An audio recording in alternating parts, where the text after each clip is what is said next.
একজন নারী সুতা পাকাইছে, কষ্ট করে সুতা এইভাবে পাকাইতে পাকাইতে মাগরিবের সময় গিয়ে মোটা একটা রশি হয়েছে।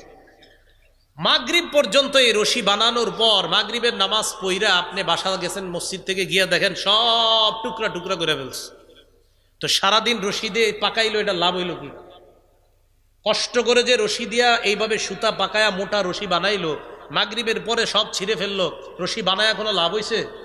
আপনারা ভাবছেন একটা গল্প বলছি? না, এই কথা আল্লাহ কোরআনে বলছে, এক নারীর কথা। সূরা নাহালের 92 নম্বর আয়াতে আল্লাহ বলেন, ওয়ালা তাকুনু কাল্লাতী নাকাদাত গজলাহা মিন বাদি কুওয়াতিন আনকাসা। আল্লাহ বলেন তোমরা ওই নারীর মতো হয়ো না যেই নারী পাকানো সুতা শক্তভাবে পাকানোর পর এটা আবার টুকরা টুকরা করে ফেলে। তোমরা তার মতো হয়ো না, মানে কষ্ট করে আমল নামা জমা করলা, আবার একটা শিরিকের মাধ্যমে সব শেষ করে দিলা, এমন তোমরা হবা না। ওই নারীর মতো হয়ো না যেই নারী কষ্ট করে সুতা দিয়ে রশি পাকাইলো, এরপর টুকরা টুকরা করে ছিঁড়ে ফেললো।